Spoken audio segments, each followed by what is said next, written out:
Es el primer episodio de Lo Vivo on the Road y estamos en Sant Cugat del Vallès. Vamos a ver a David Soler, que es un fabricante de guitarras acústicas, y a ver cómo la fabrica y a conocer su taller. Venga, vámonos, vámonos, vámonos.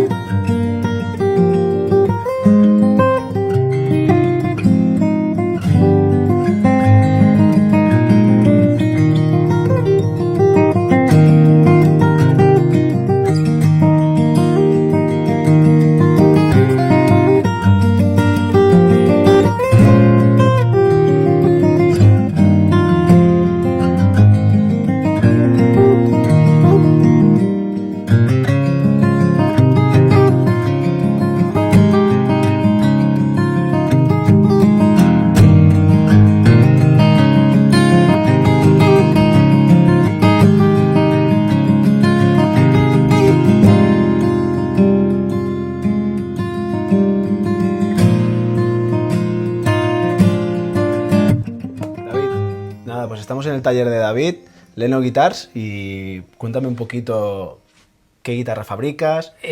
Vale, sí. A ver, esta primera zona del taller es donde hago reparaciones y tengo el showroom de las guitarras que construyo. Yo básicamente construyo guitarra acústica, aunque también hago, instrumento acústico, guitarra acústica, mandolina, ukelele, resonadora también, que eso es un instrumento que fabrico mucho y realmente despierta mucho interés. También tengo algunos proyectos a veces un poco que no son, digamos, mi actividad principal, pero a veces pues construyo alguna guitarra eléctrica, algún bajo eléctrico, etcétera, ¿no? Pero digamos que básicamente mi pasión es el instrumento acústico, que es donde yo creo que aporto una diferencia. Aquí podéis ver guitarras que he construido, ¿no? Por ejemplo, como modelos de guitarra tengo 4 modelos, que además los tengo aquí. Tengo una guitarra tipo Dreadnought, que es, digamos, que está claramente inspirada en una guitarra tipo Martin. Sí. Vale, pero es mi revisión de ese modelo en concreto. Tengo dos guitarras de tamaño mediano. Que una sería una Small Jumbo. Small Jumbo. Sí, vale. Que digamos está inspirada en una Super Jumbo, pero de tamaño más pequeño. Sí. Después mi versión de una OM. No se parece en nada a una OM de Martin. Vale. Pero en dimensiones del Auerbaut, que sería el ancho de cintura, sí que coincide. La OM de Martin es mucho más cuadrada en la parte de arriba y los hombros están más pronunciados. Digamos, yo soy muy fan de las formas orgánicas, las curvas muy, digamos, muy tensadas, y me gusta mucho que fluya mucho en lo que es el diseño. Y yo creo que la gente lo aprecia. Muchos clientes o gente que le gustan mis guitarras, muchas veces he sacado un modelo nuevo. Por ejemplo, cuando saqué los ukeleles me dijeron, ostras, viendo tu ukelele puedo reconocer que es una Leno, ¿no? Ya. Es una mini Leno, ¿no? Empieza de una forma, es como una S. Digamos que no tiene un diseño propio de... O sea, no tiene un equivalente en guitarra, pero sí que las curvas, pues bueno, pues la gente las identifica, ¿no? La OM, y después tengo ahí la guitarra más pequeña que hago, que es una guitarra tipo Parlor, que esta guitarra, digamos, también es una de las que más vendo, porque son guitarras de tamaño más pequeño. Esta en concreto es de inspiración vintage, ¿no? Muy con bonita. Pala canalada.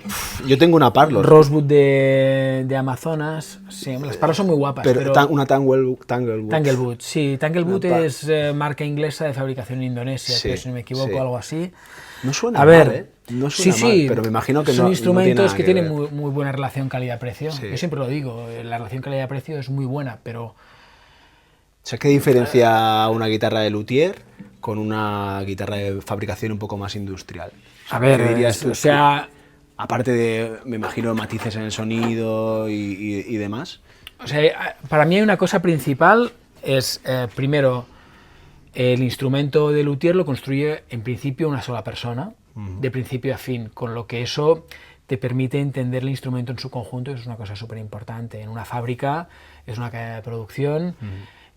Si me hablas de Tanglewood, pues eso está destinado a un digamos, segmento de mercado con unos objetivos de precio, unos objetivos de fabricación mensual de instrumentos y tal. La flexibilidad es nula, eso es otra cosa. Es decir, yo a medida que construyo un instrumento y analizo los materiales, puedo tomar decisiones sobre la marcha. Eso en una fábrica es imposible. Después, el luthier puede, digamos, tener una selección de materiales que la fábrica no se lo puede permitir. Ellos compran, supongo, más a volumen, sota, caballo y rey. No puedes escoger materiales porque el volumen de producción es altísimo, ¿vale? Además, yo, por ejemplo, puedo ir a los diferentes almacenes de madera que hay en Europa. En España hay la suerte que podemos contar con 2 almacenes. Ah, ¿sí? Hay varios almacenes de madera. Hay 2 de los más grandes de Europa, si no los más importantes. ¿Y esos ¿vale? almacenes son específicos para guitarra? Sí. Ah, sí. vale. Y ahí puedes... Hostia, pero bueno. hay varios, ¿eh? No daré nombres, pero porque tampoco se trata de hacer publicidad ni de menos tener a otros almacenes, pero hay almacenes muy grandes en España, en Madrid, en Valencia, después también en el sur de España hay algunos almacenes, quizás no de tamaño tan grande, pero con mucha madera. Quiero decir que si tú, madera de todo el mundo, que si tú quieres, puedes ir, yo puedo ir y, por ejemplo, si voy a comprar tapas, yo ya me conozco a la gente de estos almacenes, alguna de ellas, no a todos, y yo puedo llamar y decir, oye, quiero comprar 20 tapas de pinabeto europeo, pongamos un ejemplo. Igual me seleccionan 100, voy ahí y escojo las 20 que más me gusten, y si no me gustan, pues pido otro lote y escojo. Entonces ahí... Eso es súper bonito. Eso es diferencial en cuanto a la fabricación industrial. Después... Claro, el cliente viene aquí, por ejemplo, yo quiero comprarte una guitarra. Es una guitarra custom. Claro, yo vengo y ahí tengo, que luego lo veremos en la sección de maderas, y digo, quiero esta, con esta, y tú me guías. Las posibilidades son infinitas, es decir... Además yo creo que la cercanía también es importante, ¿no? En ese aspecto de comprarte una guitarra que vas a una tienda a fabricártela desde cero y decir, "Ojo, es un gustazo". A ver, yo vendo más fuera que aquí. Eso lo hemos hablado. ¿Vale? Pero tengo clientes de fuera que han venido a buscar las guitarras aquí. Sí que es cierto que no han venido previamente a coger los materiales, pero clientes de Suecia, clientes de Bélgica, Alemania, han venido aquí a buscar los instrumentos, aprovechando que el turismo aquí Claro, pues, es un reclamo. me voy a Barcelona y voy a buscar mi guitarra. Hago visita de fin de semana, Claro, me paso una mañana en el taller de luthier donde compro la guitarra, bueno. me la entregan, es una experiencia preciosa, Claro, ¿no? Es muy claro. guapo. Bueno, sí que es cierto que yo creo que la cercanía también es un plus. O sea, venir aquí y el proceso de... Ostras, poder probar guitarras. Decir, hostia, la que me gusta es esta. Claro, dentro de las diferentes categorías de guitarras Cada modelo te que aporta tú una cosa fabricas, distinta. decir cuál quiero y luego Sí. encima qué tipo de madera Sobre eso, quiero. pues podemos escoger la escala, las dimensiones del mástil, tipo de tapa, tipo de aros y fondo, todo esto condiciona el sonido, Qué ¿vale? bueno. Pero después podemos escoger tipo de pala, tipo de ornamentación, maderas que usamos en en detalles como el engraf, la roseta. Si quieres binding, qué tipo de pala quieres, qué tipo de clavijero, pues unos tienen unos pros, unos ¿Quieres que hagamos un contras. ejercicio que ahora me ha venido a la cabeza? O sea, coger una guitarra y para los que nos estén viendo que no conocen como nosotros a lo mejor, las partes clave de una guitarra. ¿Qué partes tiene una guitarra? Pues Es por ejemplo, ¿sabes? si cogemos una Describir guitarra que un tenga poquito, aquí, sí. ¿no? Pero lo hago aquí mismo, sí, Sí, aquí mismo sí. puede ser. Bueno, pues a ver, en una guitarra acústica, pues temas importantes que tenemos, ¿no? Pues aros y fondo sería el fondo y los laterales de la guitarra, la tapa, el puente, el mástil, el diapasón Sí. y la pala. Vale. Digamos, son así a bote pronto las partes más importantes, bueno, las partes de una guitarra, ¿no? Todas tienen su influencia. La elección de la madera, de los laterales y el fondo, los aros y el fondo. Sí.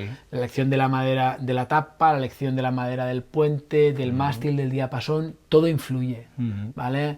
Las dimensiones de la guitarra también influyen en el tipo de sonido que te dan, porque al final el volumen, la volumetría de una, digamos, de una caja, cuerpo, ¿no? ¿vale? Caja. Ok. Te define uno de los modos de vibración más importantes, que es el modo de vibración monopol de la caja. Eso es uno de los modos más importantes. Entonces, esas dimensiones te lo condicionan. También las dimensiones condicionan cómo vibra la tapa. O sea, realmente las dimensiones de la guitarra condicionan muchas cosas, pero también cómo tú la armes y cómo la construyas. Y hay una cosa que aprendí también, pero a base de los precios. Siempre que miraba precios de una acústica, ¿no? Sí. Una industrial, digamos, una acústica de mercado, siempre me veía, joder, ¿por qué esta es tan cara comparada con la misma? Pero te veía precios más bajos y al final me di cuenta, cuando no sabía de guitarras, Sí. la diferencia entre madera maciza o laminada, ¿no? Y que puede ser un fondo, una parte de atrás macizo o laminado, y los fabricantes juegan con eso para el precio, ¿no? Y o sea, el sonido también. ¿Qué es lo, o sea, qué sería lo más, o tú más importante de la guitarra que dices? Esto es lo principal para el sonido, lo más clave. La tapa, el fondo, el macizo, laminado. Quizá la tapa sea lo más importante, pero yo creo que todo tiene influencia. Sí. Cuando realmente has construido instrumentos, yo he hecho la prueba de construir mi mismo modelo con 3 variantes distintas y manteniendo el resto constante. Por ejemplo, un ejercicio que he hecho bastante, construir 2 modelos, o sea, el mismo modelo con 2 variantes. Por ejemplo, unos aros y fondos de Indian Rosewood y unos aros y fondos de caoba americana, que digamos que son las dos selecciones estándar hoy en día, ¿vale? Si tú miras, por ejemplo, Martin, pues aunque de tanto en tanto hay variantes sobre estas maderas, siempre tienes tu modelo con aros y fondos de palo santo de India o con aros y fondos de caoba americana. Yo he hecho la prueba de mantener todo constante, hacer el mismo modelo. Sí que es cierto que pueden haber ligeras variaciones con el material, pero misma construcción, mismo varetaje, etcétera, y realmente los resultados que obtienes son muy distintos. He hecho el ejercicio también desde otro enfoque, coger unos aros y fondos de palo santo de India en 2 guitarras del mismo modelo y cambiar la tapa, por ejemplo, un pino abeto europeo y un pino abeto Sitka, que es americano. Pino abeto Sitka los dos son pino abetos, pero el europeo, digamos, no es tan rígido como el Sitka. Digamos, el Sitka es quizá la elección más de Martin. El pino abeto europeo, Martin sí que lo usa muy de tanto en tanto y otras marcas, pero digamos que es una madera, creo que más de autor. Es más cara y la variabilidad en la calidad es más grande. Es decir, el Sitka está muy bien porque casi todo es bueno. Vale. O digamos que es más fácil encontrar Sitka bueno. El palo santo, el pino abeto europeo es digamos, tienes como más calidades, ¿no? En el sentido de hay mucha más variabilidad de más o de menos calidad, y digamos que el abanico es más grande, entonces sí que tienes que ser más fino a la hora de escoger, pero te da otro resultado. ¿Y cuánto tardas en hacer una guitarra? Depende de una guitarra, o sea, estándar, ejemplo, sin muchos detalles añadidos, son unas 120 horas más o menos. 120 horas que en días... Bueno, yo al final, claro, es que yo hago muchas cosas, aparte de construir, o sea, hago muchas cosas. Yo creo que te lo expliqué un poco, como yo enfoco mi negocio es, por un lado está la construcción de instrumentos, por otro lado está la reparación y la customización de instrumentos, y por otro lado está los cursos que doy de formación. Entonces, nunca dispongo del 100% de las horas de un mes para hacer una guitarra, pero... Pero digamos que mi objetivo sería pues alrededor de un instrumento al mes, por ejemplo. Muy bien. Eso es algo que... O sea, trabajas en un proyecto, pero a la vez, obviamente, en otros paralelos. Por poder, yo si me pusiera full y no hiciera nada más, pues podría construir de 3 instrumentos cada 2 meses, podría hacer, tranquilamente. Podrías tener una producción de entre 15 y 20 instrumentos al año. Pero claro, cuando tienes tantas cosas añadidas y la vida a veces es compleja, claro, por factores externos y 100.000 cosas, ¿no? La familia o los deseos de uno o las ganas de hacer otras cosas o otras inquietudes. A mí también me gusta la música y me gusta tocar y me gusta tener mis proyectos, aparte de construir, pues me gusta tocar también, ¿no? Pues bueno, pues estas cosas hacen que el tiempo que dediques a veces es más, a veces es menos, pero de promedio podría decir que como un instrumento al mes más las actividades en paralelo que hago. Muy bien. Y tema precios, ¿qué gamas manejas más o menos? Todas mis guitarras, o sea, si hablamos de guitarra acústica, todas mis guitarras acústicas tienen un precio base igual. A mí me da igual construir una guitarra más grande que más pequeña. Realmente el tiempo que voy a invertir y el coste de los materiales es el mismo. Mi precio base son 3.500 con el IVA incluido y una funda a medida, ¿vale? Te pregunto... Ese precio, hay gente para la cual le puede parecer caro, porque digamos que no está en su ánimo gastarse ese dinero, pero yo te puedo decir que cuando buscas un mínimo de calidad, los modelos estándar ya están por encima de ese precio. A mí personalmente no me parece caro tener una guitarra hecha por un luthier con tus gustos, la madera que te gusta, la forma y demás, por ese precio, porque al final en el mundo profesional de la música es lo mínimo, o sea, está por ahí. Está A ver, por ahí. hay Una normal, o sea, una de tienda. Sí, hay de todo. O sea, tú puedes comprarte guitarras por 1.000 euros que están muy bien, Sí. depende para que tú quieras las cosas. Claro. Y puede tener una relación calidad-precio buenísima. Y esa guitarra, para un uso concreto, puede ser una muy buena elección. Como todo, como más calidad quieres, más coste tiene. Tú puedes comprarte un micro por 100 euros o un micro por 10.000. Y la gente que trabaja calidad no tiene micros de 100 euros para grabar en el estudio, ¿vale? Aunque, si sabe usarlo bien, pues puede conseguir resultados muy decentes. ¿Qué quiero decir? Que el micro de 100 euros solamente tiene una relación calidad-precio. Lo mismo pasa con las guitarras. Pues tener una guitarra de 600 euros, 700 euros bien ajustada y, oye, te da un resultado fantástico. Pero los incrementos de calidad cuestan dinero. Y después, yo, por ejemplo, si hablamos de mi caso en concreto, yo creo que el dinero que pido por lo que yo ofrezco está justificado desde el punto de vista de la calidad de materiales y su coste, de las horas que pongo y de lo que ofrezco. Yo ofrezco un instrumento customizado para el cliente, una guía y un consejo en la elaboración, un seguimiento en la construcción que te proporciona una experiencia, y después yo ofrezco calidad de por vida mientras yo trabajo como luthier. Eso no lo ofrecen las marcas. Yo me hago responsable de lo que yo construyo y te ofrezco garantía para siempre, siempre y cuando tú hagas un uso razonable del instrumento y tengas un cuidado normal.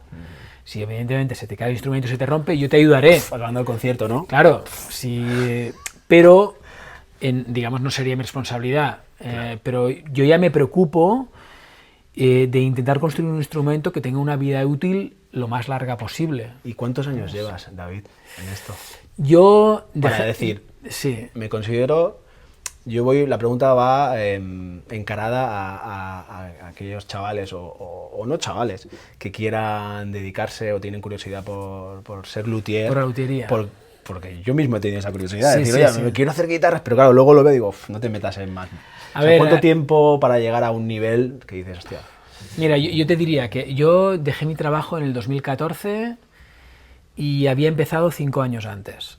¿Vale? 5 años antes empecé en un taller con un luthier increíble a nivel de como persona y a nivel de conocimientos, ¿vale? Que se llama Steve Higgins. Desgraciadamente ya no está con nosotros, pero me enseñó muchas cosas: la ética del trabajo, la paciencia, el analizar las cosas. Bueno. Para mí fue una introducción a la guitarra acústica que no llegó a los 5 años, pero durante 4 años y medio realmente me proporcionó muchos conocimientos, también de otras cosas, pero básicamente la guitarra acústica. Después me tuve que formar por otros lados. Desde 2014 no paro de hacer instrumentos de todo tipo. Aún a día de hoy hay cosas que no entiendo, cosas que creo que acabaré entendiendo, que las entenderé porque estoy en el camino y solo la experiencia te da esa capacidad. Hoy en día tenemos instrumentos que nos permiten, instrumentos me refiero, pues yo qué sé, softwares, micrófonos que nos permiten analizar desde el punto de vista de respuesta frecuencial los instrumentos y nos ayuda a entenderlos. No digo que sea exclusivo y eso sea el santo grial desde el punto de vista de conocer cómo funciona el instrumento, pero sí que es una herramienta más que te ayuda. Eso conjuntamente con la experiencia y no nada como fabricar instrumentos te ayuda a entender muchas cosas. A día de hoy sé que dentro de si yo me echo la vista 5 años atrás, mis instrumentos son mucho mejores. No tengo ninguna duda que dentro de 5 años serán mejores. Evidentemente esa mejora no es lineal. Cada vez cuesta más, ¿no? Y cada vez cuesta más, cada vez tendemos a un límite, ¿no? Evidentemente siempre hay capacidad de mejora, pues no sé, desde el punto de... Pregúntale a un músico si cree que lo sabe todo, ¿no? Pues lo mismo, en cualquier profesión... yo hablo en mi situación. Mi ánimo es, yo tengo un hambre increíble de aprender cosas nuevas, ¿vale? E intento, a medida que veo técnicas que creo que pueden ser de aplicación y pueden tener un sentido de beneficio en mi instrumento, las aplico. Y mis instrumentos yo creo que tienen cosas que igual a simple vista no se ven, pero que son cosas que lo diferencian de instrumentos más antiguos. Tienen cosas más modernas, pequeños detalles, ¿no? Podemos comentar, pero... Entonces tú me preguntabas, ¿cuánto tiempo? Yo creo que es una pregunta complicada porque no hay límite. Pero la clave también es por dónde empezar, ¿no? Yo siempre digo, pero ¿por dónde empiezas? El problema, mira, a lo mejor empezando con unos cursos, o sea, siempre necesitas un mentor, ¿entiendes? Eso hablábamos también. Lo hablábamos. Cómo tu conocimiento, todos estos años, cómo se va a transmitir a que esta profesión pues siga, ¿no? Yo creo que después de tantos años, yo creo que tengo cosas que ofrecer. Del mismo modo que digo que tengo muchas cosas que aprender, yo tengo muchas cosas que ofrecer. O sea, si alguien viene aquí y hace un curso y se construye un instrumento, que es lo que yo básicamente hago, yo creo que ofrezco mucho conocimiento, ¿vale? Yo creo que la persona de aquí sale con una idea muy clara de cómo construir un instrumento y puede ser un inicio. Desgraciadamente, lo hemos hablado, no hay una formación homologada. Es triste y lamentable que no exista formación homologada en la cuna de la guitarra. Es así de sencillo. Cuando es algo que mundialmente es un producto, llamémoslo producto, un instrumento que es súper consumido, que todavía yo entiendo que se consume, se usa, y especialmente también pero en otros países, yo te diré que, o sea, por ejemplo, hay países europeos que tienen escuelas. No son escuelas inmensas, pero tú te vas a Francia, mira, yo he tenido aquí, en octubre del año pasado, tuve una chica de la escuela de luthiería sueca, que está ubicada en Estocolmo, haciendo unas prácticas. Eso es una formación de 3 años homologada. Qué bonito, ¿no? Que entre el segundo y tercer año tienen que hacer unas prácticas en un taller profesional. Ostras, qué chulo, tío. Ella me vio a través de una feria, estuve mirando lo que hacía. Pasas unos filtros en la escuela de origen para que te validen como taller profesional donde pueden hacer las prácticas, y estuvo aquí haciendo unas prácticas y construimos conjuntamente un instrumento, ¿vale? Qué guay. Yo eso lo hice por amor al arte. Quiero decir, sí. Ostras. Normalmente yo los cursos que hago los cobro porque estamos hablando de... Pues imagínate, si yo digo que tardo 120 horas en hacer un instrumento y una persona que tiene experiencia previa va a hacerlo, pues va a estar más de 120 horas. Pídele a cualquier profesional que te dedique 120 o 150 horas de su tiempo, ¿no? Más materiales, pues tiene un coste, ¿no? Sí. Pero eso lo hice como experiencia, la verdad es que me gustó bastante. Aunque ella fuera un estudiante, yo creo que ella aprendió muchas cosas de mí, pero yo también aprendí cosas suyas, ¿vale? Pero a lo que iba, hostia, Suecia viene a hacer aquí prácticas y aquí no hay una escuela con una formación homologada, que estoy seguro que habría un montón de gente que le encantaría decir, oye, yo qué sé, tengo 18, 20, 30, 40 años, es que me da igual, y me encantaría formarme en el mundo de la luthiería. ¿Por qué no existe esto? O sea, ¿por qué no? Es complejo de tirar para adelante también. Te puedo hacer la pregunta inversa, ¿por qué existe en otros países? No porque no exista aquí, sino porque, o sea, ¿qué es necesario para crear ese...? Bueno, yo creo que aquí, si se quisiera hacer, esto de forma natural no va a salir de las administraciones. Esto tendría que haber, no sé, lo hemos hablado muchas veces con otros luthieres, ¿no? Pero tendría que haber alguien, 1, 2, 3 luthieres que decidieran como iniciativa propia hacer un sacrificio en su actividad propia a nivel de luthiería para intentar iniciar un proyecto, hacer un plan de estudios, intentar empezar como escuela privada, después buscar algún tipo de homologación conjunta con alguna escuela del extranjero para que te pudieran convalidar los estudios, ¿vale? Asimilar un currículum a unos estudios ya homologados, después buscar financiación en las administraciones, reconocimiento como estudio homologado y a partir de aquí tirar para adelante. Pero eso es muy complejo, porque ¿quién pone el tiempo y el dinero para hacer esto?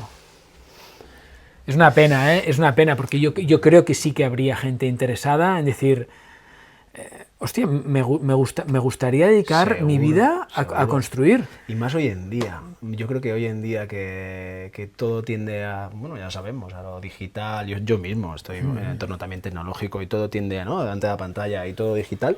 Sí. Los oficios tipo más manuales que podía ser la luthiería, sería increíble para tener una escuela. Bueno, Albert, tú como el cámara Albert, yo creo que nos apuntaríamos fijo, ¿no? A la universidad. En Ciudad de Luthier. El otro día Sería brutal, ¿eh? hay un luthier, Imagínate. hay unos podcasts muy interesantes que se llaman Luthier on Luthier, que los hace Michael Bashkin, que es un luthier americano. Y el otro día oía tiene un podcast, y el podcast consiste en entrevistas, duran entrevistas de entre 1 hora y 2 horas, ¿vale? Y entrevistaba a Jim Olson. Jim Olson es, digamos, es uno de los luthieres más reconocidos a nivel mundial, es el que le hace las guitarras a James Taylor, ¿vale? Y Michael Key creo que también, no estoy seguro ahora, pero es un tío que tiene muchísima demanda. Que pegaba mucho la guitarra, ¿no? El King aquest. No se hizo famoso en unos vídeos. Bueno. Yo no lo sigo especialmente, Vale, pero por ejemplo a James Taylor sí, porque es un clásico, ¿no? Pero escuchaba la entrevista y este es un tipo ya mayor y que ha hecho muchísimos instrumentos, pero explicaba sus inicios, ¿no? Porque Michael Bashkin siempre les hace unas preguntas sobre sus inicios, ¿no? Y claro, decía, es que hoy en día tenemos acceso a una cantidad de información y de una calidad que antes no estaba. Entonces, hoy en día puedes encontrar luthieres jóvenes con un nivel brutal en comparación con lo que antes podías conseguir con esa edad, porque él explicaba que su primera pregunta era cómo él empezó trabajando era un cabinet maker, ¿no? Que pues hacía mobiliario, ¿no? Empezó a trabajar en un taller donde hacían muebles y cogió una de sus guitarras y se la llevó al jefe del taller y le preguntó, ¿cómo crees que doblan los aros? Qué bueno. Y el tío decía, hostia, seguro que esto no sale de un cuerpo macizo y tal, y no lo tenían claro, y hasta que no consiguió hablar con un luthier. Hoy en día tú metes en internet sí, cómo se fabrica. Bending sides o side bending y tienes 100.000 vídeos que te enseñan cómo doblar aros. Okay. Sí, pero no está ordenado, ¿no? Ok, sí, eso sería una cosa. Sí, yo creo firmemente, porque además lo he experimentado, que no hay nada como la formación presencial. Y lo que tú has dicho hace un momento, la formación presencial con un currículum ordenado y un sentido en la formación. También acceso a maquinaria, claro. Como todo lo que es un oficio. Mira, las primeras, ¿no? Yo he hecho unos cuantos cursos, unos cuantos ya, con gente que aquí ha salido con el instrumento. La mayoría de la gente, mientras lo hacía y cuando ha acabado, todo el mundo me decía, hostia David, me ha encantado la experiencia, quiero seguir construyendo, ¿qué puedo hacer para construir más? Claro, cuando empiezan a darse cuenta de la inversión que tienen que hacer en maquinaria, etcétera, en cosas, se dan cuenta de que es difícil. Es difícil. Es difícil. Claro, tú esa transición que también te quería preguntar. Sí. Ingeniero de caminos. Sí. Estabas currando como ingeniero de caminos. Sí, en constructora, sí. ¿Y cómo hiciste ese cambio? Porque me imagino que no es fácil, ¿no? Bueno, es el cambio que muchas veces hablamos también en mi podcast, ¿no? De que la gente quiere hacer un cambio en su vida hacia un hobby, pero convertirlo en profesión. Me imagino que fue un poco así. ¿Cómo lo hiciste, ¿no? Bueno, yo como tú y como muchísimos guitarristas empezamos tocando de pequeños. La guitarra es una pasión y me entenderán porque yo muchas veces estaba en el trabajo y solo podía pensar en guitarras, ¿sabes? Ese también tuve mi fase de... Y en aquella época quizá era más pensando en guitarras desde el punto de vista como guitarrista, no como luthier. Sí. ¿Vale? Y recuerdo un verano que dije, hostia, me encantaría construirme una guitarra, ¿no? Entonces empecé a buscar y no encontraba nada. Y sí que al final encontré en Barcelona 2 luthieres que ofrecían opciones. Me decanté por uno, que en este caso era Steve. Y ahí empezó Recuerdo entrar en su taller y pues había muchos proyectos de distintos alumnos porque había mucha gente que estaba haciendo cosas, más desde una perspectiva más como de afición o de experiencia que no con el objetivo de... Y yo empecé más como una experiencia, ¿eh? En mi cabeza nunca estuvo al principio de decir, no, yo voy a dejar mi trabajo, me voy a convertir en luthier, eso nunca estuvo sobre la mesa. Pero recuerdo entrar en el taller y ver un montón de cosas, ¿no? Y Steve me preguntó, bueno, ¿qué te gustaría hacer? Porque tampoco lo tenía claro. Cuando hablé con el teléfono con él, me dijo, pásate por el taller y lo comentamos. Y vi un molde con unos aros dentro, intuí que era una guitarra acústica, y le dije, Steve, ¿eso es una guitarra acústica? Y digo, eso es lo que quiero hacer. Y ahí empecé. Qué bueno. Y mi primera clase al día siguiente fue doblando unos aros con una dobladora de aros manual, unos aros de Rosewood, acojonado. Era agosto, sudando ahí la gota, porque claro, aquí es un tubo metálico, una resistencia interior. Caliente, supongo. Caliente, con humedad. Pues eso se puede enseñar. Vale. Yo ahora uso dobladora de aros por un tema de eficiencia, pero mis primeras 20 guitarras las doblé manualmente. Con ahí pues lo puedo enseñar. Y aquello fue pues mi inicio, ¿no? Como en la luthiería. A partir de ahí, pues bueno, estuve unos años, cada vez iba todos los viernes y todos los sábados, viernes tarde, sábados mañanas, no me perdía ni una clase, aquello era una afición muy grande. Y llegó un momento, tuve un cambio en el trabajo, me fui a trabajar a Madrid, tenía un puesto de responsabilidad, unas condiciones muy buenas, muchas horas de trabajo, mucha exigencia, mucha presión. Y llegó un momento que dije, hostia, esto no es para mí, tío. Qué fuerte. Esto no es para mí. Y recuerdo hablar con mi mujer y digo, oye, hostia, no sé. Digo, yo creo que no me... Pues es una tontería, pero cuando sea más mayor, ¿vale? Cuando sea viejo y mire para atrás, hostia, ¿y esto que te llama tanto la atención? En ningún momento le diste una oportunidad.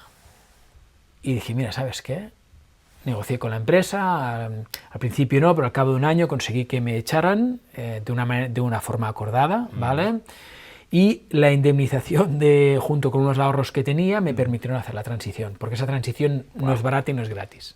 Por supuesto. ¿Sabes? Claro. Y ahí empecé un poco salto al vacío, claro. La guitarra acústica no es precisamente la primera elección de los guitarristas en el país donde vivimos, ¿vale? La guitarra eléctrica tiene mucha más salida. Que también fabricas. Sí, sí. Pero digamos que la guitarra eléctrica hay muchos más luthieres, se construye guitarra eléctrica, Vale. Guitarra acústica hay muchos menos, ¿vale? Pero yo ya desde el principio mi pasión había sido la guitarra acústica y bueno, pues me encaminé hacia eso y entonces empiezas haciendo siempre alguna réplica para entender cómo funciona todo. Enseguida vi que necesitaba más formación y entonces me fui a la escuela irlandesa de luthiería en Irlanda, en Galway. Aquello fue una experiencia increíble. Galway es una ciudad brutal, cosmopolita. Sí, y musicalmente en cualquier sitio tienes ahí gente tocando. Es que aquí sí, somos muy del sol, pero la cultura... Galway es un condado que tiene unos 100.000 habitantes y hay, porque me informé de esto, hay unos 500 pubs. Tú cada noche... En los pubs, es que es brutal. Cada noche, es que no es broma, o sea, Sant Cugat tiene 100.000 habitantes, casi prácticamente. Tú no tienes... 2 locales para hacer música. Ya, pero no es cada día. Ya. Yo... Claro, es que reivindicamos, por cada favor. Noche... Sí, no, es que, tío, ya, de verdad, sí. El tema de la música. Es que hay muchos músicos que tenemos ganas de tocar, no hace falta hacer un super concierto, son espacios pequeños, que los hay, pero no es la cultura de porque yo cuando cenar y que siempre claro, hay yo cuando te digo de pubs, te hablo de todo tipo de escenarios. Había sitios, yo por ejemplo, en el taller, pues con algunos compañeros que éramos todos de distintos países, ¿no? Pues yo creo que estaba con Philip, ¿no? Que era americano, Conan, que era irlandés, pues estaba también con un escocés, ¿no? Recuerdo que salíamos, íbamos a tomar una cerveza, cruzábamos, íbamos al pub, igual en aquel momento había una jam. Y la jam era en la esquina con unos taburetes, pues se montaba una jam, te pegas una pinta y veías la jam. Otros sitios era más, pues por ejemplo, un pequeño escenario, guitarra y voz, o guitarra, voz y mandolina, o bueno, un buzuki y tal, covers. O, yo qué sé, cruzábamos la esquina, teníamos Monrose, tío, pizzería, tres escenarios, pero no en la misma sala. Escenario, zona pub, covers, rollo acústico mandolina, etc. O buzuki, lo que fuera. Te ibas a la sala de al lado, más pequeñita, capacidad 200 personas, una banda más pequeñita. Te ibas al escenario grande y era giras por Irlanda y tenías... Hostia, capacidad para 1.500 personas. Sí. Esto en Monrose, donde podías cenar también y donde la gente pasaba el día en el pub. Muy chulo. Pues 500 pubs, no todos de esas dimensiones, había pubs mucho más pequeñitos. ¿Propuestas musicales? Tío, 20, 25 propuestas musicales cada noche. De todo tipo, ¿vale? Desde más elaboradas a cosas mucho más sencillas. Sí. Pero es otro tipo, un nivel de cultura totalmente distinto. Nos falta para mí un poquito aquí esto, pero bueno, es lo que hay, iremos trabajando en ello. Aquello fue una experiencia y ahí aprendí muchas cosas que hacer y muchas cosas que no hacer. Pero hablo a nivel de luthiería, ¿eh? Vale. No. Hablo a nivel de luthiería porque yo creo que es muy importante ver talleres de de distintos luthieres. Porque es aquello que dicen que cada maestrillo tiene su librillo. Y no creo que uno esté bien o uno esté mal, pero hay cosas que tú al final acabas escogiendo y acabas picando un poco de ahí, picando un poco de allá, acabas, digamos, haciendo elaborando tu propia manera de construir, de entender las cosas, de definirte como luthier, ¿no? Yo creo que es muy importante. Yo he tenido también la suerte de estar en talleres de compañeros que son profesionales top, no sé, en el taller de Luis Guerrero, en el taller de José Ramos, en el taller de Xavier Orita, que hacen todas cosas distintas a las que hago yo. Quizá lo más parecido sería Luis, con el que me une una amistad brutal, tanto con Xavier Orita como con José Ramos también me une muchísima amistad. Pero estar en talleres distintos te ayuda a ver diferentes cosas, te das cuenta de que hay cosas que te encajan, cosas que no, y coges unas de aquí y unas de allá, ¿no? Y es muy importante. Y lo del tema de empezar y tal, pues al final aquí, pues los cursos que hago yo. Yo creo que es una manera bonita tanto o de vivir una experiencia o de iniciarte en el mundo de la lotería. Muy bien. Es complejo por eso. ¿Te parece que sí, sigamos? Pasamos y os enseño.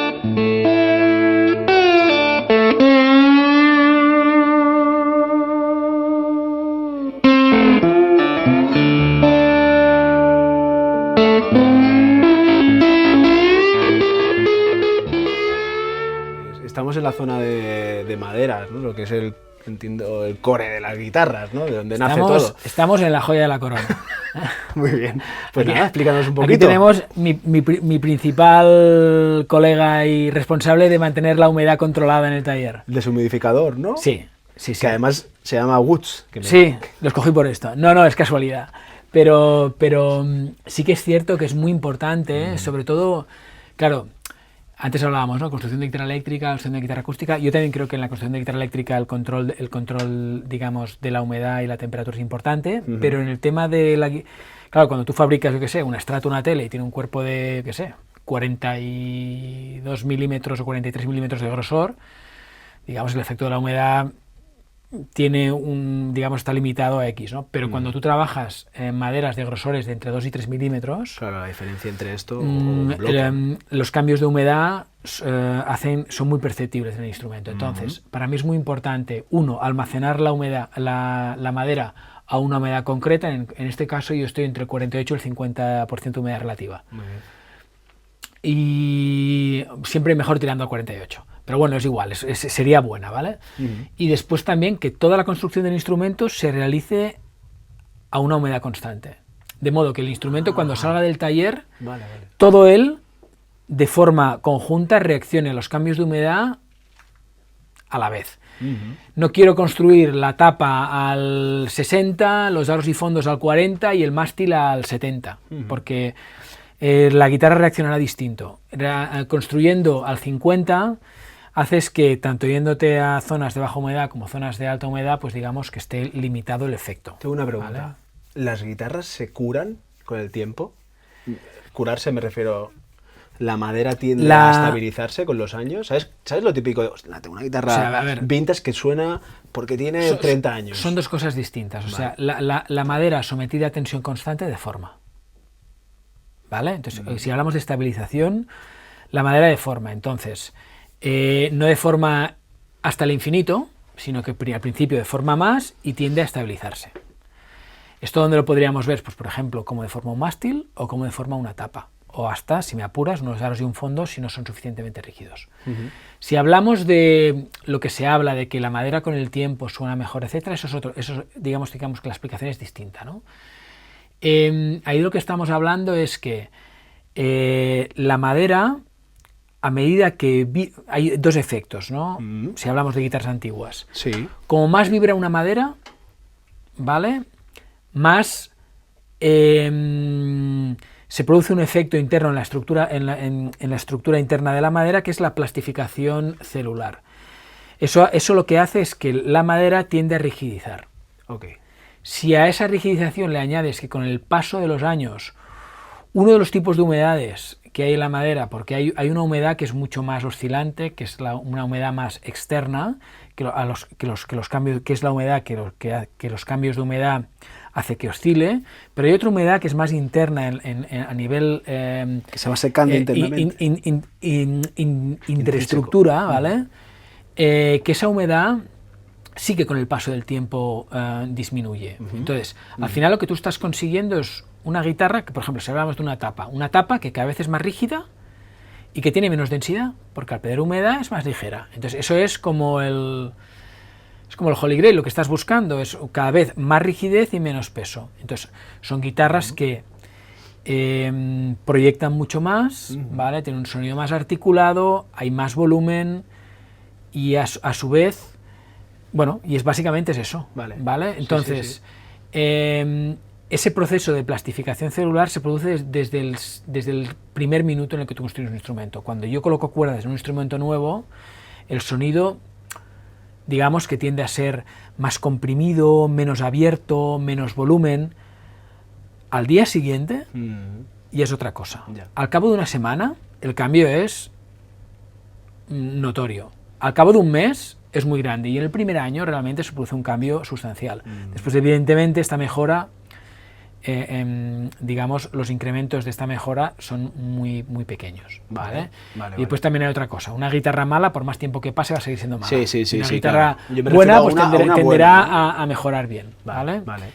Entonces, pues vamos a ver qué tenemos por aquí y qué hablamos partes. de madera. Esto es mi pasión, como creo que la pasión de cualquier luthier es comprar madera y nos gastamos mucho dinero en ella, ¿no? Pues no sé, pues por ejemplo en esta zona de aquí tengo tapas para guitarra, tapas para mandolina y ukelele, varillaje interno, mástiles. A mí me gusta hacer los mástiles de una pieza. O sea, ¿Vale? Por ejemplo, esto es cedro brasileño. Mira. ¿Vale? Esto es un mástil de una sola pieza. También se pueden hacer mástiles con piezas más delgadas, encolando lo que sería el zoque y haciendo un scarf joint en la pala. Haces un corte inclinado, lo giras y le das inclinación. Por eso muchas guitarras ves como una junta de encolado en la parte de atrás. Son dos piezas de madera que las unes. Sí, entonces hay mástiles que están hechos de 3 piezas, ¿vale? O más, porque a veces el zoque se hace de más piezas. A mí personalmente me gusta hacerlos de una sola pieza mientras pueda, ¿vale? Entonces por eso compro los bloques. Cedro brasileño me gusta mucho, también la caoba americana, es lo que básicamente yo uso para mástiles, ¿vale?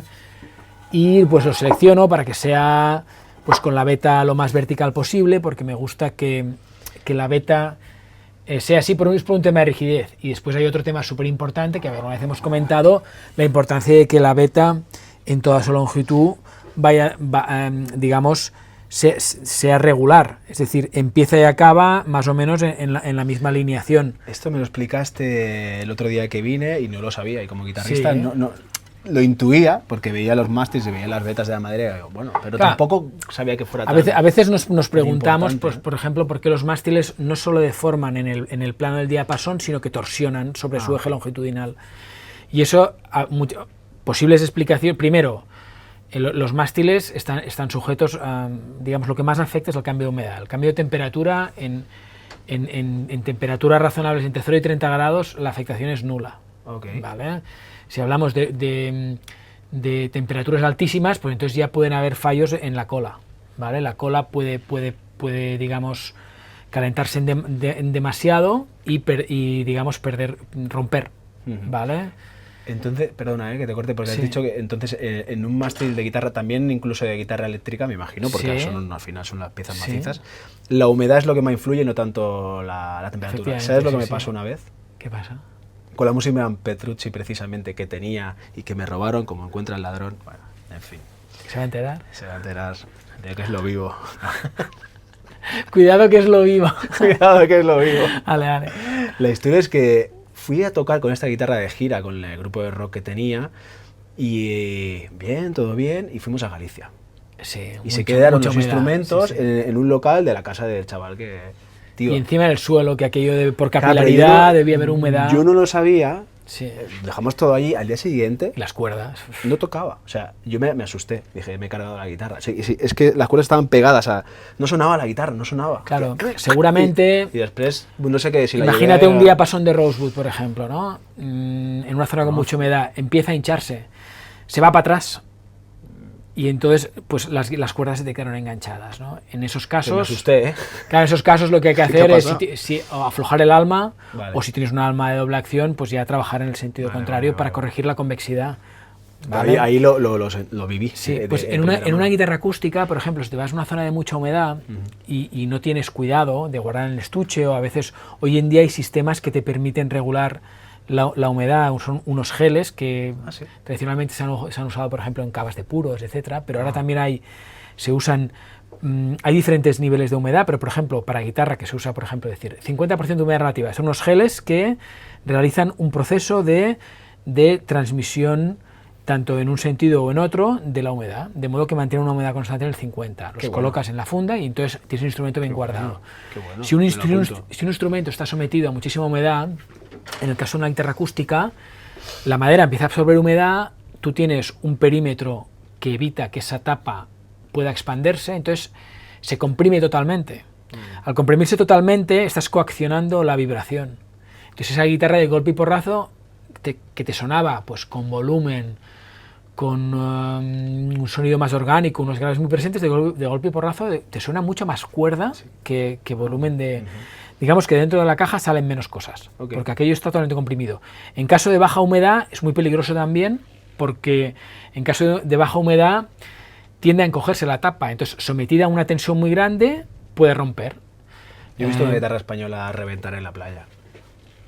Bueno, por ejemplo... De dejarla, sí, era mala por entre suerte. calor y humedad, se dejó al etcétera, sol, sí, sí, se dejó al sol, claro, éramos sí, sí. jóvenes. Claro. Y hizo el puente. Hizo, Bueno, pero eso es porque el puente saltó, pero eso fue por un tema del calor. Del calor. La cola falló, ¿vale? Colapsó. En el caso, por ejemplo, yo qué sé, si tienes una guitarra acústica y pues no te pongas a tocar delante de la chimenea, que ya sé que mola mucho y tal, pero la chimenea está estás jodiendo muchas noches por un de lado, pasión. bueno, puedes tocar pero a cierta distancia y no muchísimas horas, o no dejes la guitarra ahí, porque hay dos cosas. Una, la chimenea se lleva toda la humedad, ¿vale? O sea, la humedad muy baja, y si a eso le añades el calor, Bueno, luego, claro, es que ahí cae un pedazo. pues entonces malo. Pero por ejemplo, tengo aire acondicionado en casa. Claro, el aire acondicionado baja la humedad drásticamente, pues cuidado, ¿vale? Tengo la guitarra colgada en la pared entre dos ventanas y las tengo abiertas, las corrientes de aire se llevan la humedad, cuidado, ¿vale? Bueno, son chorradetas, Buenas ¿no? prácticas, ¿no? Buenas prácticas de pero músico lo profesional. que decía, ¿no? Pues este colega de aquí, el señor Butch, pues me ayuda a mantener la humedad controlada, ¿no? ¿Qué más? ¿Qué más? Pues aros y fondos, ¿no? Aros y fondos, pues tengo de Para que muchos nos tipos, entendamos, ¿vale? los aros, los laterales y el fondo de la guitarra. La parte de atrás, sí. Al principio compraba mucha madera distinta y quería probar cosas distintas. Mira, aquí vamos a hacerle callar, porque si no, le hago callar, Venga, va. A ver. Sí, le hago callar, si no nos molesta. Pues ya lo encenderé.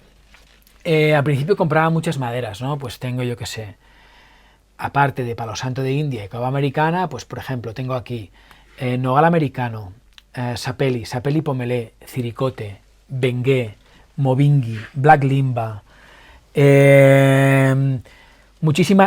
tengo otras maderas, también tengo por aquí jatoba, timoe frisé, distintas maderas que tienen distintas aplicaciones, ¿no? Y todas sirven para construir. También tengo, yo que sé, arce flameado americano. Tengo el arce americano flameado, este de aquí no es arce flameado, ¿te ha llamado la atención esto? Es tigre. No, esto es lo que se llama spalted maple. Esto en concreto sería una tapa para guitarra, ¿vale? Wow. Tengo también aros y fondo. Esto es un hongo. Lo negro viene... Lo negro es un hongo. Qué fuerte. Sí, y hay muchos casos que a veces ¿Es un hongo? Sí, lo que pasa es que está muerto ya y deja esta figura en la madera. Es que lo he visto en muchas tapas y no sabía. Pero te he de decir que yo en su momento compré aros y fondos de spalted maple totalmente sin tener conocimiento, y cuando te das cuenta de que cuando haces así suena corcho, dices, esto no me sirve. No me jodas. Sí, sí, sí. Eso mismo, ¿eh? Pero esto para una tapa de guitarra eléctrica te No da igual, tanto. entre comillas, Vale, no influye vale. tanto, pero para una guitarra acústica yo no lo usaría, sinceramente. Tengo ahí unos cuantos sets de aros y fondos que no molan. A ver Sí. si aquí puede captar, no sé si puede captar el micro. Pero por ejemplo, Yo no sé. el micro no creo. Bueno, sí. Bueno, habría que captarlo, pero por ejemplo, si tú esto me suena muerto, no hay ningún tipo de vibración. Si yo, Sí. por ejemplo, te cojo una tapa de pongamos, mira, por ejemplo, te saco una tapa de... Esto es Sitka, ¿vale? Esto es Sitka. El Sitka, este Sitka categoría especial, Sí. ¿vale? Lo puedes ver, una veta muy bonito. recta, delgada. Ves los medulas rays, que son... Espectacular, eso le llaman, en castellano se llama espejuelo. Eso es un indicativo de que la veta es perfectamente quarter sound, ¿vale? Cuando la veta es perfectamente perpendicular al plano de la tapa, Sí, sí. se ven esta especie como de rayas, ¿ves? Qué bonito. Esto es la veta, pero yo hablo de todo esto, el espejuelo es todo vale, vale. esto. Este como atigrado, Sí, que se ve muy pero sutil. no es un flameado, Ya, esto ya. es el espejuelo que le llaman, Sí. ¿vale? Si tú coges esta tapa, verás Ya. que solo haciendo así, dirás que, hostia, pero esto vibra de otro modo. ¿Cómo es la técnica? A ver, Bueno, no, más como de aquí. cogerlo de aquí. Al y final lo que quieres hacer que te suene... Es que no Claro, tiene nada tienes que que ver. claro, esto suena muerto y esto vibra, ¿no? Si yo Pero te nada, lo pongo nada, así, nada, mira. Parece un gong, tío. Claro. Entonces, A ver, ¿a qué está? Esto está muerto. A ver, para hacer la comparación. Esto es totalmente distinto, por eso. Aquí estamos hablando... Después lo pruebas, porque es que Aquí estamos hablando... espectacular. O sea, a ver, esto es una tapa de guitarra acústica. Esto nunca se usaría como tapa de guitarra Ya. acústica, ¿vale? Esto es Pero como claro, es como un corcho. Claro, pero es que Pero entender la diferencia sonora... Pero para que veas que las maderas tienen un sentido. A ver, está el Esto ejercicio. Más muerto. está mucho más muerto, no transmite. Pero esto, el mismo ejercicio, lo podríamos hacer con diapasones, ¿vale? Y claro, yo aquí te he sacado una tapa de Sitka, pero si cogiéramos una tapa de yo qué sé, en lugar de Sitka, pues de Pinabeto europeo o Engelmann o cedro europeo, verías que el resultado es distinto. Pero, por ejemplo, si hacemos el ejercicio que es muy interesante, ¿no? Por ejemplo, mira, esto es un diapasón de Rosewood de Madagascar.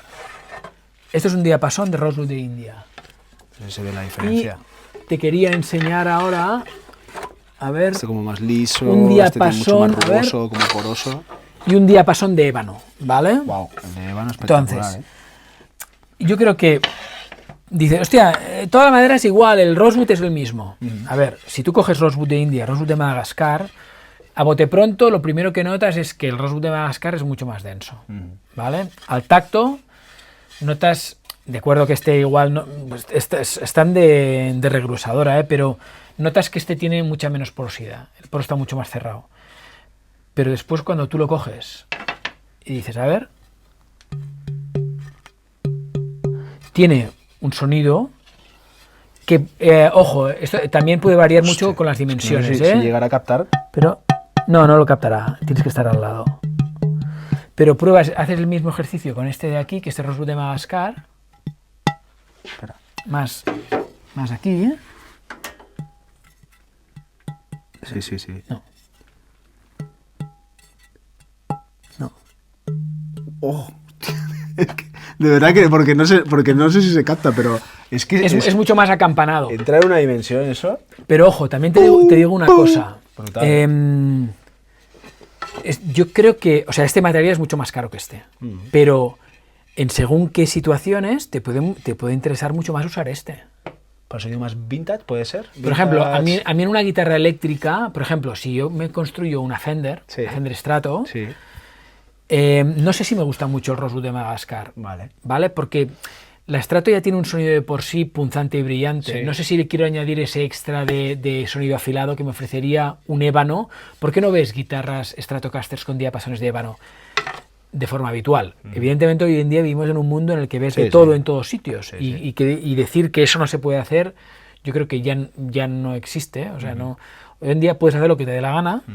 Pero los resultados son unos. Pero ¿por qué no se usa el ébano como diapasón de una Como guitarra sumar Strato? brillo al brillo, ¿no? Sí, y sonido articulado, algo que de por sí ya es punzante y articulado. ¿Vale? Ahora, ¿por qué usas diapasón de ébano en una Les Paul? Que es un sonido que es mucho más medioso por la cantidad de la densidad de la madera que usas. ¿Vale?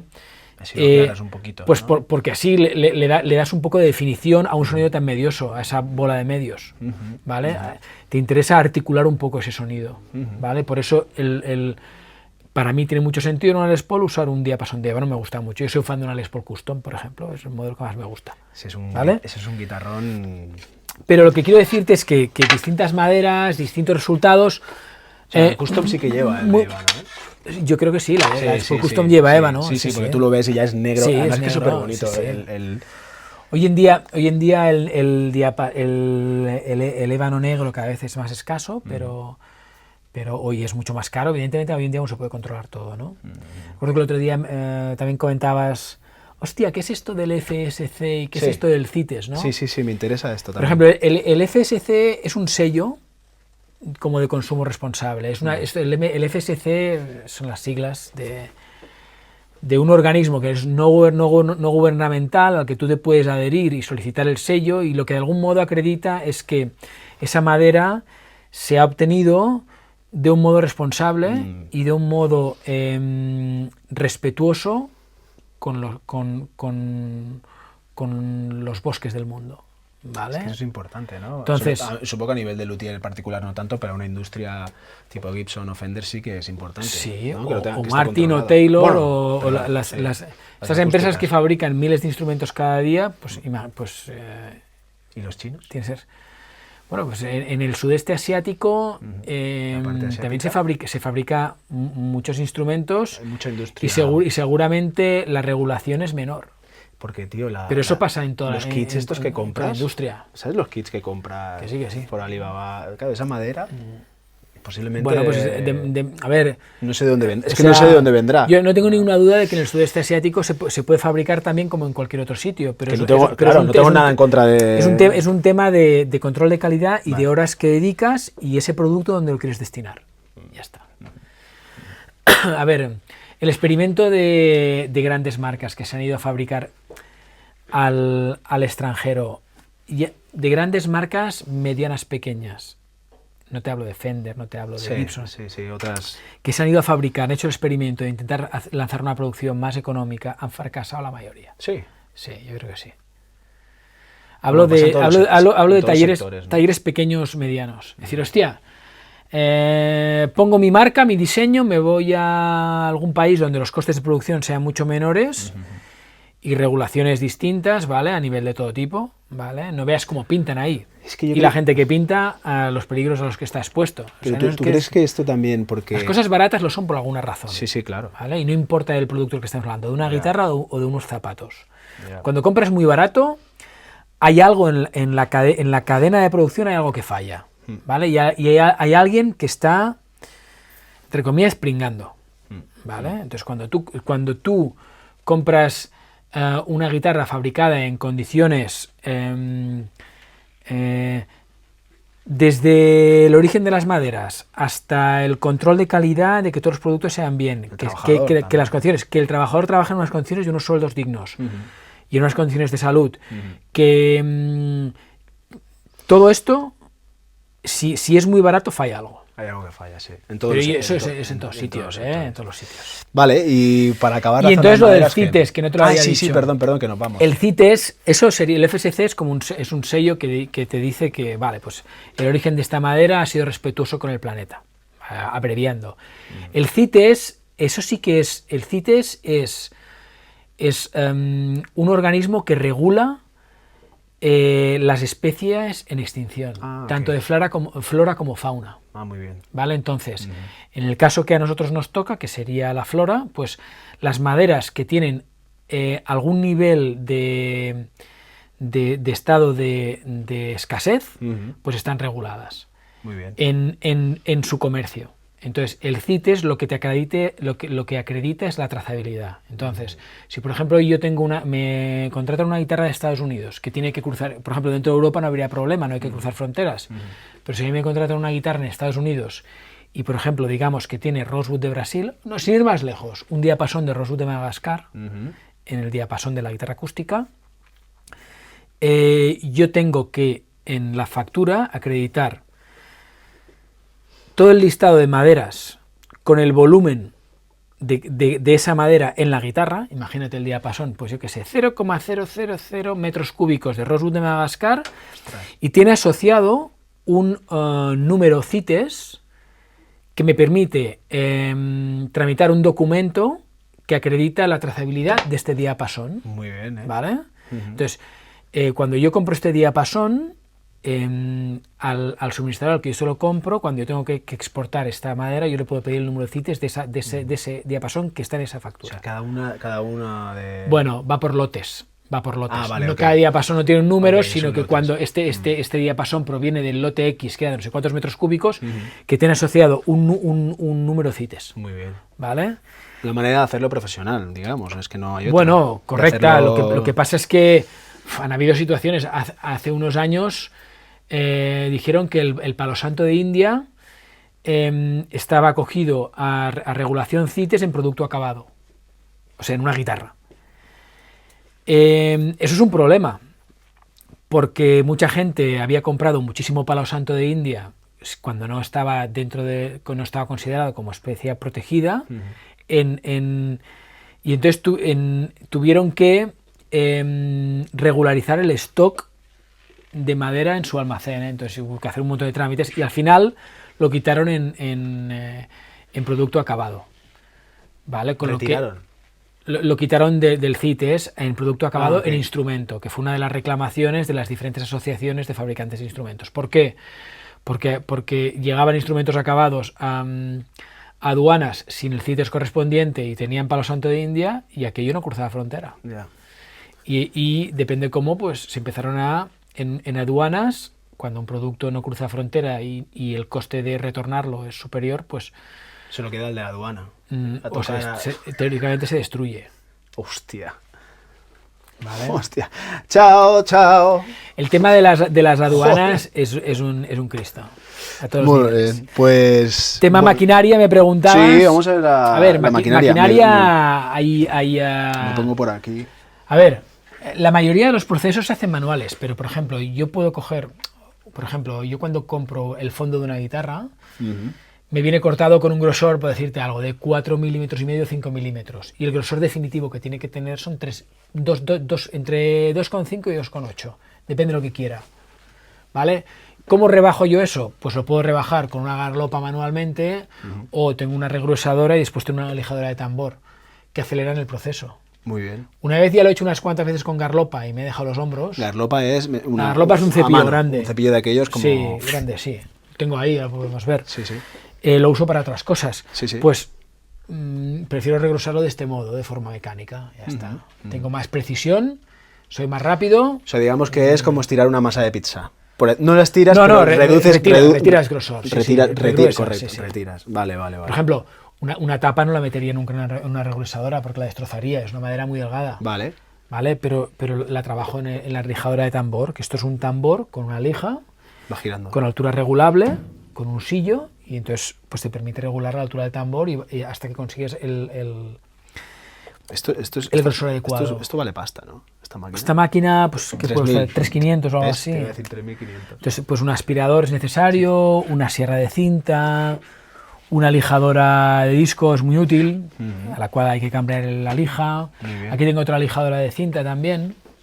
Otra lijadora, una sierra de cinta, perdona, la pulidora. La sierra. Ah, esta la pulidora. La No sé pulidora. por qué a mí los procesos de pulido me flipan, tanto Sí. cuando veo lo de forjado a fuego. Pues hasta que Me aprendes encanta el ya. pulido final, es como... Hasta que aprendes a hacerlo bien. Es un arte, Es, claro. es una historia. Yo Es como... he pulido ya unas cuantas cosas y hasta que adivinas cómo hacerlo bien y tal, ¿Y qué puede pasar? O sea, ¿qué es...? que cómo no es- consigas el brillo adecuado Vale. porque no has respetado las fases. Ujú. Las fases. Hay diferentes pastas de pulido con diferentes grados de abrasión. Vale. Y saltarte grados de abrasión por querer correr demasiado o irte directamente a las pastas de pulido más finas no funciona. Vale, vale, vale. Porque Vas como- si vas como estamos por hablando fases, puliendo. del gloss, de un acabado gloss. Sí. ¿Por qué? Porque ¿Un acabado gloss qué es? un brillante, un Brillante, acabado gloss. vale. ¿no? En guitarra eléctrica es muy habitual, El típico en guitarra acabado. acústica también. Ujú, ¿Sabes? ujú. Y el contrario sería el mate, ¿no? O satinado. Satinado. Hay, digamos, mate, satinado, gloss y un supergloss. ¿Vale? A mí el supergloss como tal no me entusiasma, sinceramente. Pero un brillante bonito sí. También hay muchos tipos de acabado.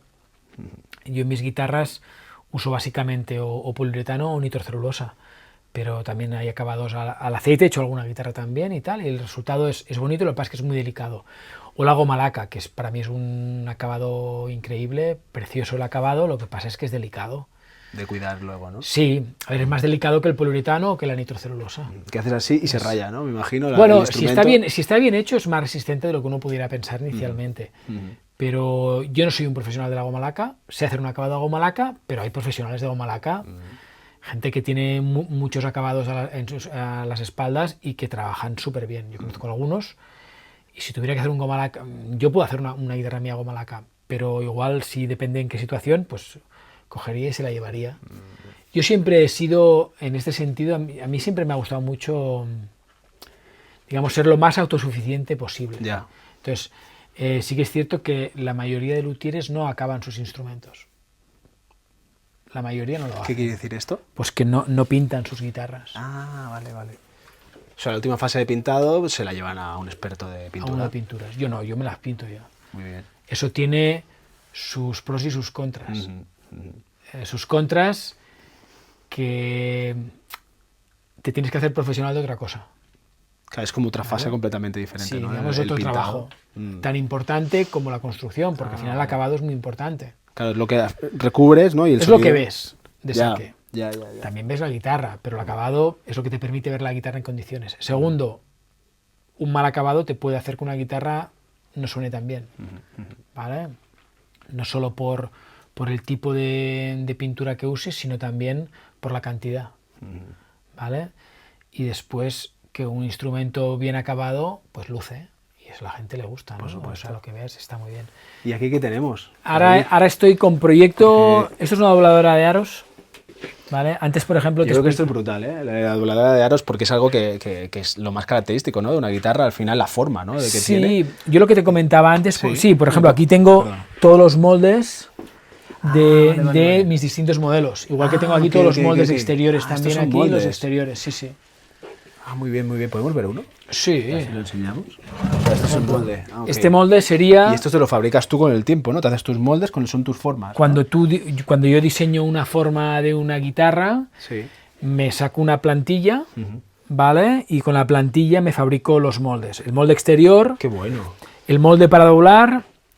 Y aquellos que veis son los moldes para laminar los aros. Yo actualmente lamino mis aros. ¿Qué quiere decir? Los hago laminados. Pues en realidad es mucho más trabajo para mí. Son capas. Sí, yo hago 3 capas.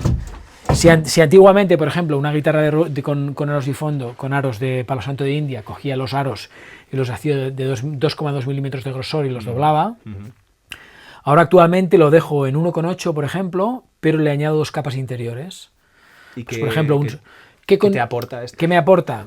A ver, tiene sus pros y sus contras, pero en el tipo de guitarra que yo construyo a mí me gusta. Tú piensa, por ejemplo, llévalo a un extremo y piensa que tus aros fueran un chicle. Esa tapa, cuando vibrase, cuando llegara la vibración al exterior, esos aros que fueran blandos absorberían toda la energía y se disiparía. ¿Vale? Sí. Cuando tú lo llevas al extremo y piensa, por ejemplo, en una batería, los aros que son laminados súper rígidos, para que la tela está tensada, para que cuando tú golpees aquello vibre y dé sonido, pues piensa en una guitarra también. Como más rígidos sean los aros, menos disipación de energía hay, menos pérdida de energía. Eso se traduce por un tema físicamente, se conoce como la cantidad de movimiento y como el equilibrio de cantidad de movimiento. Se nota que eres ingeniero. Masa por velocidad. Si no tienes suficiente masa, eso es uno de los parámetros, no tienes suficiente masa, no estás maximizando la capacidad de vibración de la tapa. Por eso realmente yo actualmente uso los aros laminados. ¿Qué me supone? Más trabajo, porque uso la misma madera que usaba, pero además le añado 2 aros interiores, uno de 0,5 milímetros y otro de 1,5. Al final le añado masa y le añado rigidez. ¿Vale? Muy bien. Eso lo que ayuda es maximizar la capacidad de vibración de la tapa. Por ejemplo, si tú quieres construir una guitarra flamenca, tú no las usas laminados. ¿Por qué? Porque al maximizar la vibración de la tapa lo que consigues es más sustain, ¿vale? Entonces, tú cuando construyes una guitarra flamenca, tú no buscas sustain, tú buscas un sonido percusivo con poco sustain. ¿Por qué? Porque es un instrumento básicamente percusivo. Claro. Claro, el estilo ya si yo, musical ya es si eso, yo hago ¿no? una guitarra flamenca que tenga mucho sustain las notas, pues aquello se descontrola y Se el músico mezclaría. no lo va a querer. Ujú. ¿Vale? Qué Entonces, interesante. por ejemplo, en las guitarras flamencas, una cosa que se valora muchísimo es el peso. Como Ligera. más ligera mejor, los aros son mucho más finos, hay una pérdida de energía en el contorno de la tapa que precisamente le da ese sonido característico al instrumento. Qué bueno. Yo quiero yo quiero un ataque fuerte, pero que no dure en el tiempo, que tenga una caída brusca. Sí, sí. ¿Por qué? Porque rasgueo a una velocidad bastante razonablemente grande. Sí, sí. Y a mí me interesa que ese instrumento no se me superpongan todo lo que voy haciendo, porque si no se me acaba creando un barullo. Qué interesante esto, ¿eh? En la guitarra me clásica, encanta. por ejemplo, clásica es distinto. En la guitarra clásica sí que te puede interesar más sustain y mucha más proyección. Ujú. Sí, pues suena mejor esos arpegios, no ese tipo de... Depende. Bueno, no soy experto, pero me Depende. lo imagino de esa manera. Pero ¿no? en las Es guitarras más pulsación, acústicas, las diferentes elecciones a la hora de los métodos constructivos tienen unas consecuencias. Entonces, lo importante no es tanto si optas por una cosa u otra, es que entiendas qué implica y si te interesa o no. ¿no? Ujú. Es más, escoger un sistema constructivo no implica renunciar a otro. Yo creo que está bien, en función de lo que buscas, obtener opciones, ¿no? Y poder ofrecer. Al final tú lo que pides es un instrumento, lo que la gente te pide es un instrumento custom. Cuando la gente viene no solo pide temas estéticos, pide temas estéticos, temas de ergonomía. También. Por ejemplo, no sé, clientes que me han venido diciendo que, por ejemplo, habitualmente cuando tocan tienen que ponerse una cejilla en el traste 1 o 2 porque pues el brazo ya no les aguanta tanto extendido, ¿vale?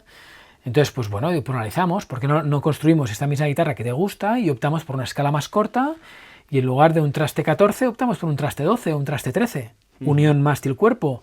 De este modo, cuando coge la guitarra dice, hostia, y ahora me hace falta usar cejilla, ¿no? Qué bueno, qué bueno. Ahí está, el custom es eso, estético, ergonómico, o sea, de comodidad, pero también después el tema de sonido. Y aquí sí que la mayoría de las veces el cliente sabe lo que quiere, pero no sabe cómo, ¿no? Entonces, ya. pues también, digamos, el trabajo del luthier está un poco en guiar, en base a lo que el cliente quiere, pues recomendarle una serie de lecciones que le ayuden a obtener aquello que busca. Muy bien. Si quieres acabamos por aquí.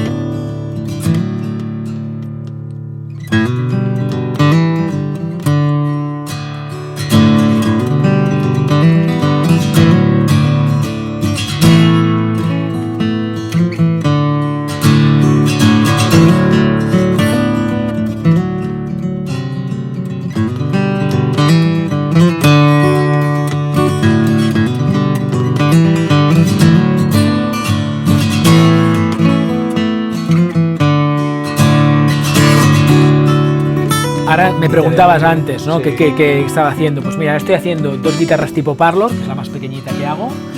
Aquí tengo el molde exterior, con los aros ya esto es Rosewood de India, ¿vale? El tail block, los contraaros, tail block, neck block. Yo uso mástiles atornillados, de modo que mi guitarra es desmontable.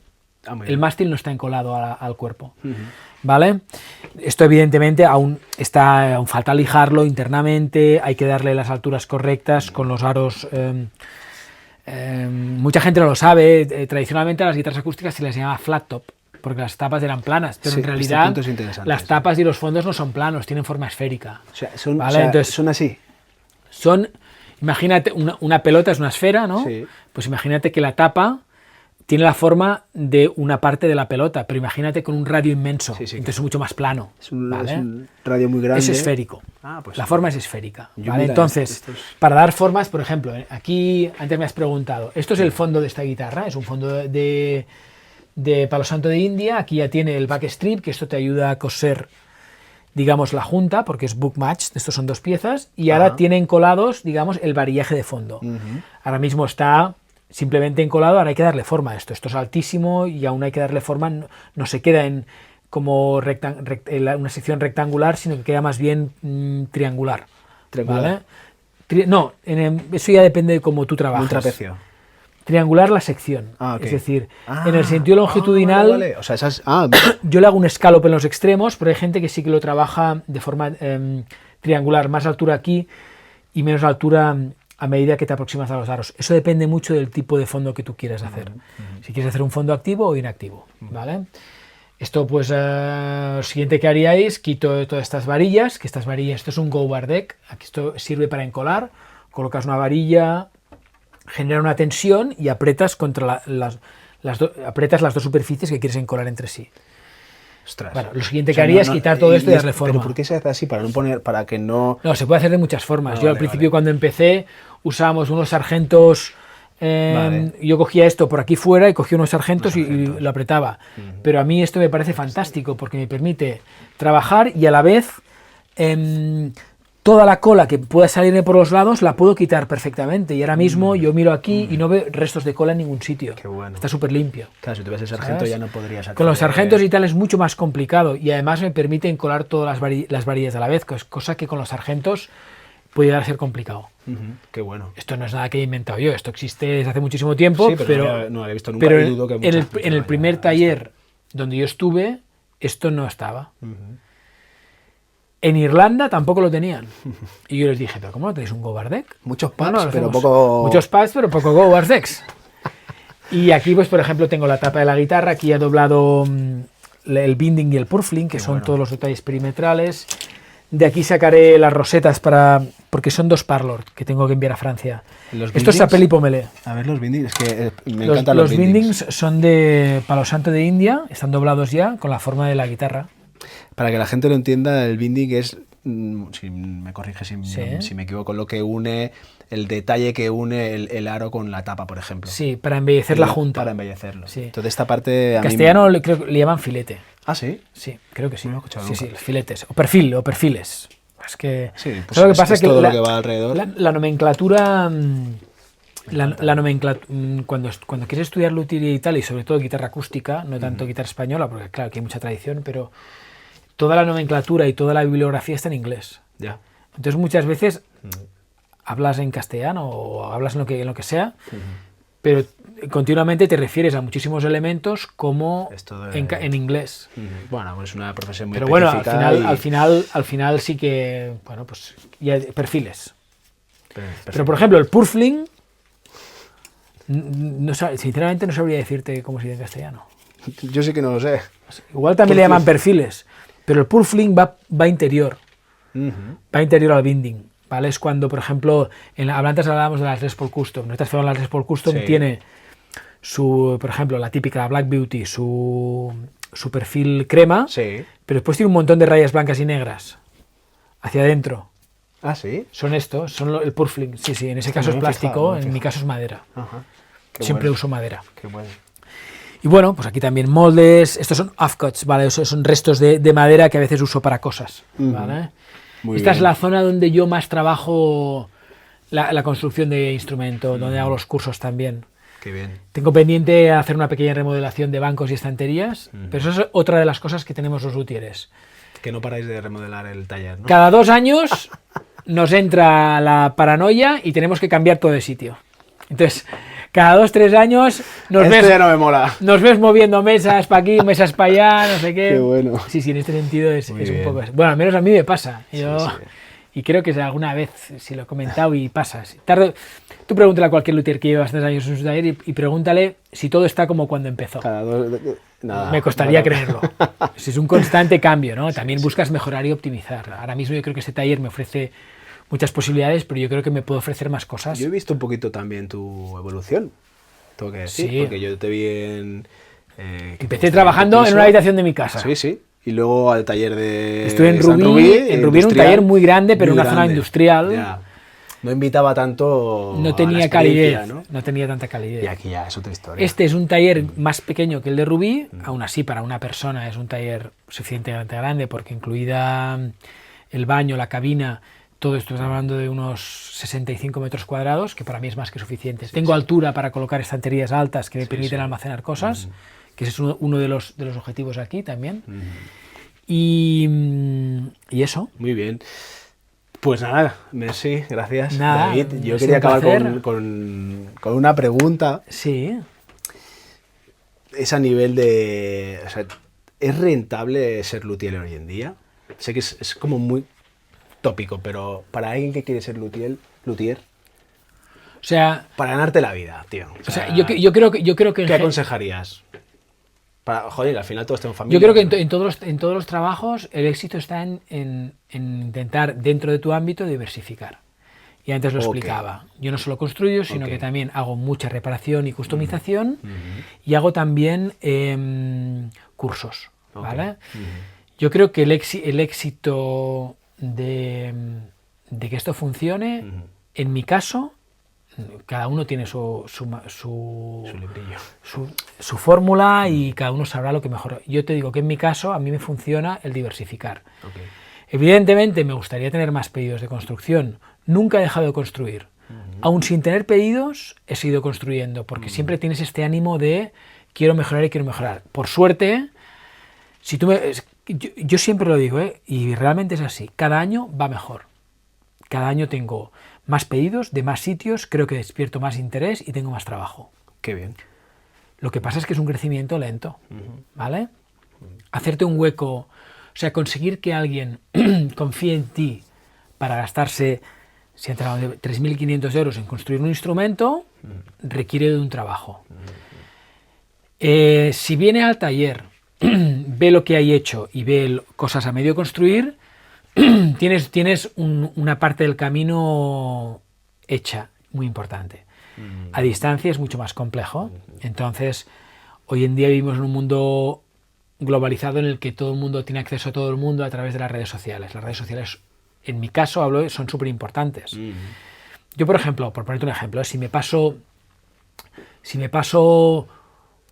yo qué sé, un mes sin publicar en Instagram y yo consulto el Google Analytics en Google Analytics el tráfico en mi página web, veo que el descenso es considerable, ¿vale? Si yo publico de una manera periódica, digamos, 2 publicaciones por semana, veo que consigo un tráfico mucho más estable y un tráfico mucho más grande, ¿vale? Es donde estamos Entonces, hoy en día. sí, las redes sociales son Es súper importantes. donde estamos. Vivir de esto. Cada gente me dice, hostia, 3.500 pavos una guitarra, joder, vaya precio, no sé cuántos. Bueno, 3.500 iba incluido, ¿vale? Teniendo en cuenta que me gasto en materiales 600 euros o algo más, que le invierto 120 horas y le resto impuestos, pues yo creo que si hago números la hora no, me saldrá no más de 15, por debajo de 15 euros. Entonces dices, es rentable. Fuerte, ¿eh? Lo que pasa es que alguien viene y me contrata 120 horas de golpe. Ya.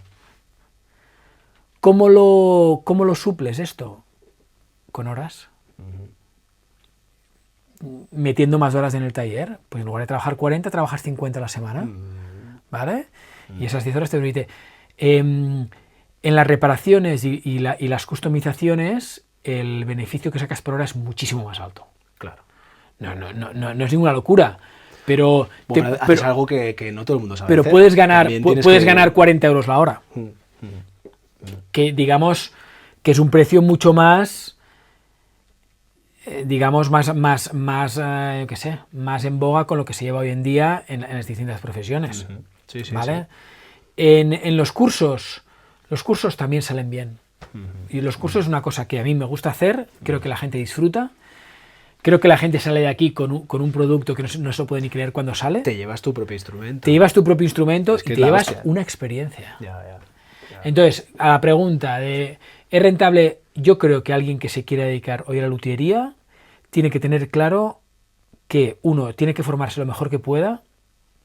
Y si alguien tiene una duda, mi teléfono está en todos lados. Solo tienes que ponerle no guitars. Yo siempre me he mostrado súper proactivo en ayudar a la gente a cambio de nada. Evidentemente, si vas a venir a hacer un curso, pues si yo te voy a dar algo, te voy a pedir algo, pero yo nunca desatiendo una llamada o un consejo o lo que sea. Estoy encantado de la vida. Siempre he sido de la opinión que como más seamos, mejor. Si, por ejemplo, la gente hoy en día no valora comprarse una acústica de luthier, yo creo que no es porque no quiera o porque piensa que esa guitarra va a ser peor.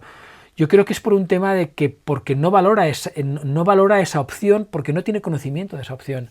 Si fuéramos muchos luthieres construyendo guitarras acústicas, cuando alguien se quisiera hacer una guitarra acústica, sí que estaría en su cabeza decir, hostia, es que, pues yo qué sé, en España hay 40 luthieres de guitarra acústica que hacen unas acústicas de la hostia. ¿Para qué me voy a ir a comprar? No, que quisiera hacer unas guitarras de la hostia. ¿Cuántos hay? Los podrías contar. Profesionales que fabriquen con asiduidad, no creo que los puedas contar con los dedos de una mano. No me jodas. Profesionales... Bueno, yo que estoy en el mundillo y... A mí, o sea, si tú me dices, ¿cuánta gente puede construir una guitarra acústica? Bueno, habrá muchos. ¿Cuánta gente fabrica guitarras acústicas con asiduidad, con un mercado en el que las vende y que por tanto está en una continua evolución y mejora? Y digamos, su modus vivendi es la construcción de guitarra acústica. Son muchos menos. De guitarra española los hay muchísimos más. De guitarra eléctrica muchísimos más. Pero acústica. De guitarra acústica, muy pocos. Muy pocos. Muy bien. Pero bueno, a lo que tú preguntas, yo creo que si te ilusiona y te hace ilusión, yo creo que el pensar en si va a ser rentable o no, yo creo que no debería ser una barrera. Yo era más curiosidad. Bueno, es duro. O sea, no hay nada como entrar en una organización establecida en el que tú entras, tienes tu lugar de trabajo, tienes tus funciones asignadas y tienes tu nómina a final de mes. Cuando tú tienes que crear un negocio de cero, son tantas cosas. Ya. Diseñar instrumentos, diseñar tus propios instrumentos. Bueno, es que solo hacer el diseño, correcto. Solo el diseño, decir, vale, yo quiero hacer una guitarra. Bueno, puedes hacer copias, pero yo en mi caso, yo quise hacer mis propios diseños. Evidentemente, mis diseños no salen de la nada. Yo me he inspirado en cosas existentes, faltaría más. A mí hay cosas que me encantan, me han inspirado y no me escondo al decir que yo he bebido influencias de aquí, de aquí, de aquí, y al final todas ellas, lo que más me gusta, se traduce en lo que yo hago. Creo pensar que eso es así. Pero diseñar tus propios instrumentos, cojan forma, la gente los vea, se familiarice con tu marca, que pasen los años y vean que tu marca está ahí, es súper importante. O sea, el mantenerte. ¿Por qué? Porque cuando tú ves un tipo que hace guitarras y lleva 15 años haciendo guitarras, dices, bueno, este tío me lo puedo tomar en serio, este tío, ¿no? Este tío no acaba de empezar y yo no sé si mañana estará. Yo voy a hacer guitarras. No, es que no me pongo límite. O sea, no. Es tu manera, es tu modo de vida. Voy a hacer guitarras siempre. Entonces, voy a estar siempre aquí, ¿no? Entonces, día sí, a veces día también. Claro, es que es un mundo pequeño, pero bien guitarra que no lo separe nadie. Que no lo separe nadie. David, gracias. Gracias a vosotros por venir. Bueno, os dejo el link. Gracias, Albert.